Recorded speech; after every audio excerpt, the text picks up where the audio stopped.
So today we're going to get caught up on all the deals that have happened the last few days in baseball. We've got some minor deals. We've got a couple, decent pickups. It may not be flashy, but I think they were good business for teams. And then we've also got a pretty big rumor that happens to, it happens to be with the Reds. So I think this is kind of a big one. They look like they're trying to make some big moves this offseason. So if you guys are still enjoying these videos and you want to see more of them, hit the thumbs up down below. Subscribe to the channel if you're new and enjoyed the content. And as always, in the comment section, let me know what you think of these deals. Up here in the corner is going to be my most recent video, and in the description are going to be all my social media links: Twitter, Instagram, Snapchat, all that stuff. Go and give them a follow if you haven't already. So we're going to start with the minor one.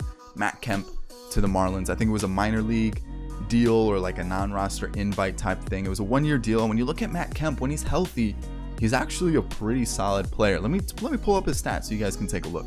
So in 2019 with the Reds, he definitely took a step back, only played in a few games, hit 200. His OPS was really low, just really struggled. So maybe something just kind of fell off with Matt Kemp. Maybe, 34, 35 years old, maybe he's taken a step back. He was at the winter meetings. He was meeting with teams. It looked like he was in really good shape. We don't know about his, baseball skills or anything. But signing with the Marlins, you're getting a good veteran leader. Matt Kemp's a solid clubhouse guy. And in 2018, you look at his season with the Dodgers. Yes, it was 2 seasons ago, but 818 OPS, almost a 300 average in 146 games. Those are some good numbers.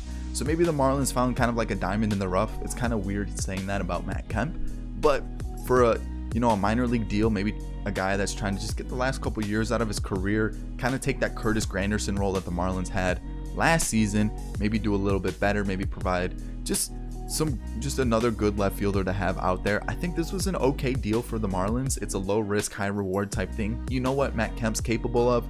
It's just, can he do it? So we'll wait and see. Nothing flashy, but you know what, for the Marlins, it's not a bad deal. All right, let's talk about the 3 deals that the Brewers made, because I feel like we might as well just knock them all out at the same time. Eric Sogard, he's coming back to the Brewers after taking a couple seasons away, and you look at his stats, which I'm not actually going to show you, but he's hitting, he's like a high contact, high average guy the last couple seasons. I know he's had his struggles, but it's more of depth. The Brewers got rid of 14 players, I think it was, during the non-tender / like the release period, and they have a thin squad. So bringing back Sogard, I feel like it's just helping out with that second base and third base lack of depth that they have. So it's not a flashy signing. It's 1 year, $4 million with a second year option.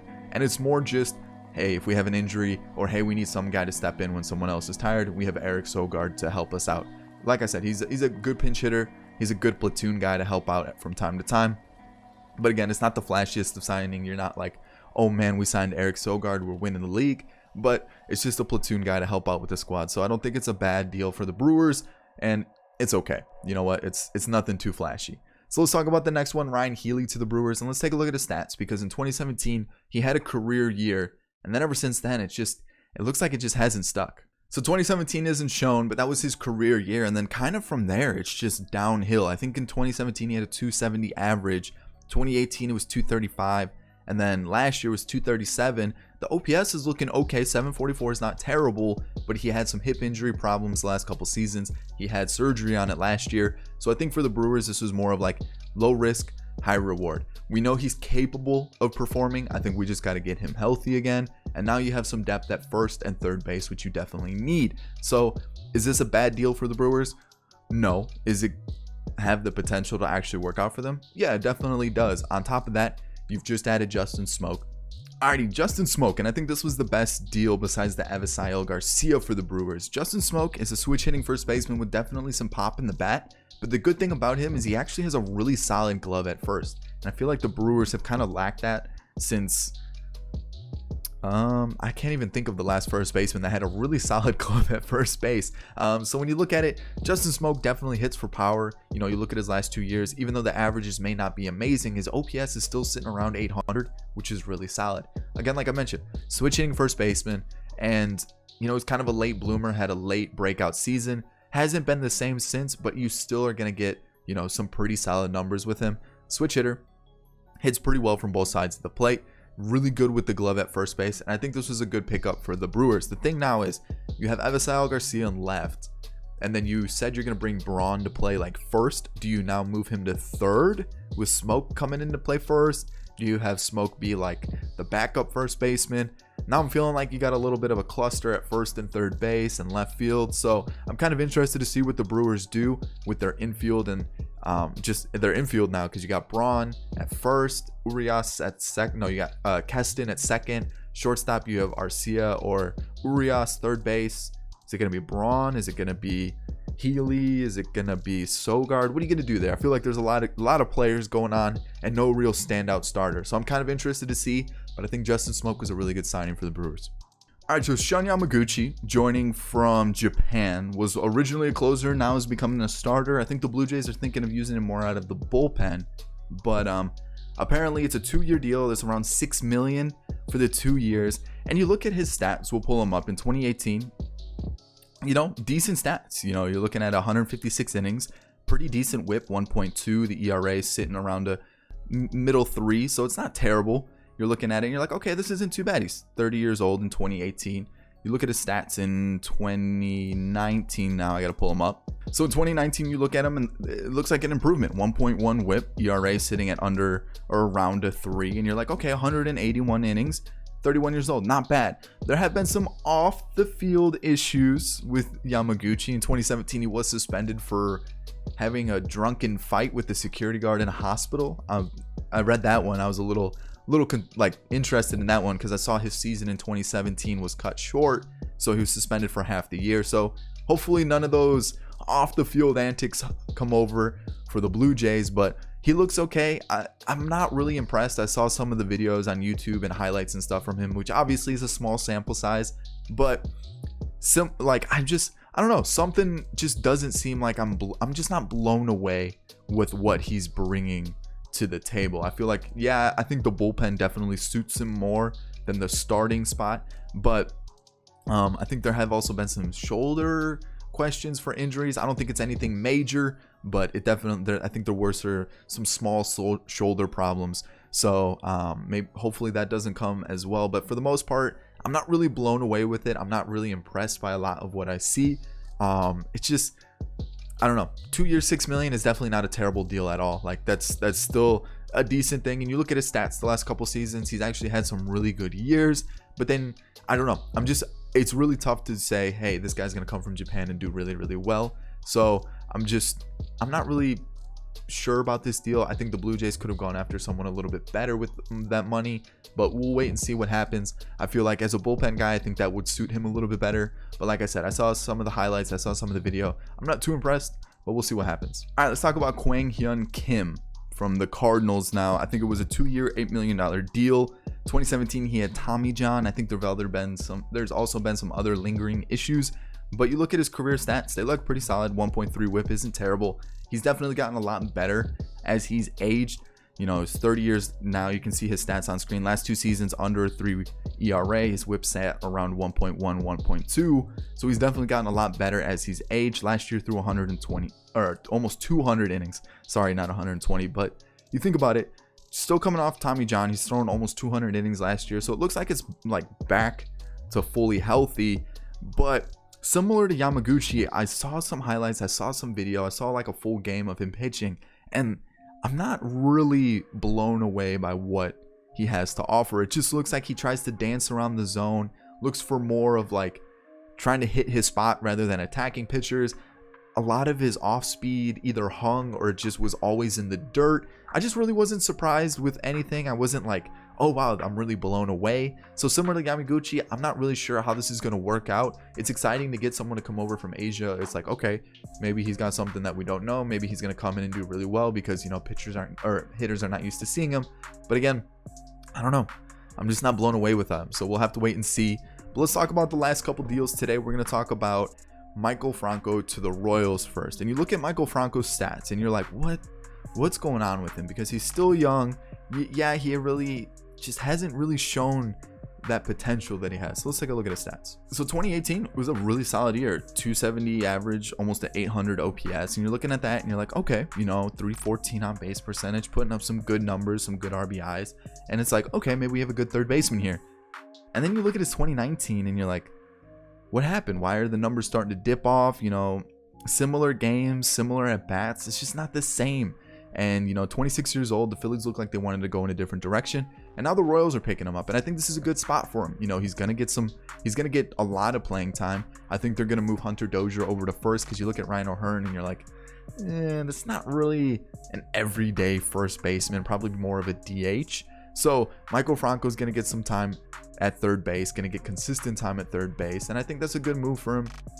He may not have the same protection that he did in Philadelphia, but we'll wait and see what he has. Maybe just that's what he needs, more game time. He's still going to be 26, 27 throughout the season. And I think it's a good move for the Royals. It's nothing too crazy. 1 year, $3 million, not a bad deal. I like it for the Royals. It may not be the flashiest of signings, but he definitely has some upside. So again, low risk, high reward. All right, let's talk about Julio Teheran to the Angels, because the Angels were in huge need of pitching. And I don't know. Dylan Bundy was one addition, and now you bring in Julio Teheran, and you're looking at his stats. And 2018 is not a bad year. The whip's sitting under 1.2, 175 innings. And even this past season, it wasn't terrible. Very similar to what he did in 2018. The whip's a little bit higher, but 28, 29, still definitely young for a pitcher. They usually go to what, 34, 35 nowadays. It seems like pitchers are just going longer and longer into their careers. But it looks like this guy had so much upside. It looked like he had something. It just never really came to happen. Like nothing really just developed. And I feel like maybe he just needed to change the scenery. Maybe with the Angels it'll help him out. But I'm looking at the Angels rotation right now. You got Heaney, Bundy, Canning, Teheran, and then Ohtani. I don't think he's going to be pitching every fifth day. I know they kind of want him to, but you still got to be wary of him coming back from Tommy John. So then you still have Felix Pena, Jaime Barria. They said they have some young guys that they want to mix in with the rotation. And I'm like, what are you doing? You got Mike Trout in the prime of his career. You just brought in Anthony Rendon. You have a pretty solid team, and you want to test out some young pitchers for the rotation. You're not attacking some top pitchers. What's going on here? Why not spend some of that money to pick up a better pitcher? And they've already mentioned that they'd rather use some of the young guys they have rather than going out and getting somebody. So I'm kind of interested to see how this goes. I'm not saying Julio Teheran's a bad pickup. 1 year, $9 million. I feel like, okay, maybe this works out for them. Maybe he just needed to change the scenery. He needed to leave Atlanta. Yeah, 28, 29 years old, still got some years ahead of him. But I'm just confused with what the Angels are doing. You got two top players in baseball. Why not supplement that offense with some good pitching? I'm confused. So is it a bad deal? No. I think Julio Teheran could be an okay 4, maybe 5 for the Angels. Well, I mean, looking at the rotation, he's probably going to be like a 2 or a 3, but we'll have to wait and see how it goes. It could work out. If he can go out there every fifth day and give you, 6-7 innings of good pitching, it's not a bad deal. So we'll have to wait and see. All right, let's wrap this up. It's been a little bit longer trying to cover all these things that have happened, but Gio Gonzalez is coming back to the team that drafted him, the Chicago White Sox. And you look at his year in 2019, and it's like, okay, 1.3 whip through about 87 innings. So I know he signed late within the season, so we didn't really get a full year. And you look at his year in 2018, because that was a little bit better year to kind of judge it off of. If I could pull it up here, you look at it, it's a 1.1 whip, really solid season, under 3 ERA. I'm looking at 2017, under 3 ERA, 200 innings. 2018, 1.4 whip, little shaky, so I can see why some teams were a little hesitant. He's not really necessarily a velocity thrower anymore. He definitely looks for more of his, his pitches being more in control. He's pitching. He's not trying to blow you away with speed. For the White Sox, they were looking for a veteran pitcher. They missed out on a lot of guys, Zach Wheeler, Madison Bumgarner, and a lot of other pitchers. It feels like they're just missing out on a lot. A lot of players are still hesitant to join the team. So I feel like, is this the flashiest of signings? No, but you look at their young rotation: Cease, Reynaldo Lopez, Lucas Giolito, Dylan Covey. That's a young team. I'm pretty sure it's Dylan Covey. But you look at the rotation. That is a super young, really young rotation. So you add a veteran guy like Gio Gonzalez, he's going to help out that rotation. And you're looking for a guy that's going to go out there every fifth inning and just kind of be more of a leader, not necessarily your ace, because it's looking like Giolito's going to be that guy. But for Gio Gonzalez just to come in and just kind of help develop that young core that you guys have for the White Sox, I feel like that it's just more of a veteran presence rather than looking out there and kind of just being that ace of the rotation. So it's not a bad deal. But for the White Sox, I kind of like it. It's nothing too crazy. Low risk, high reward, kind of like the rest of the deals that have happened throughout this video that we've talked about. Last thing, rumor, Lindor to the Reds. Whew. Apparently the Indians are looking at Senzel as a trade piece for part of the return package. But like I've mentioned with the Carlos Correa rumors, the Reds kind of seem like a team that want to make the moves, and I feel like this definitely makes sense for them. They need that shortstop. They have the trade pieces. They've already traded some of their young guys in the past, like Taylor Trammell and a couple other. So it looks like they'd be willing to move these younger pieces to win right now. You look at Senzel, Jonathan India, Hunter Green, Nick Lodolo. They have those farm system pieces. So if the Indians were to make a trade, I feel like they could get an MLB ready guy like Nick Senzel, who could potentially move back into the infield.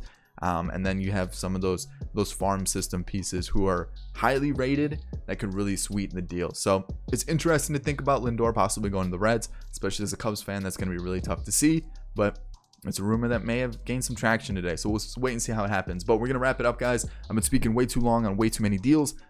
Let's end the video. I hope you did enjoy it. Thumbs up if you did. Subscribe to the channel if you're new and enjoyed the content. And as always, in the comment section, let me know what you thought about these deals. Do you like them? Do you dislike them? I know they're not too crazy, but there was a lot going on in baseball, just nothing too exciting. So I'll see you guys all in the next video. 2 videos are on screen now, my most recent one and one that YouTube recommends for you, and I'll catch you on the next one. Peace.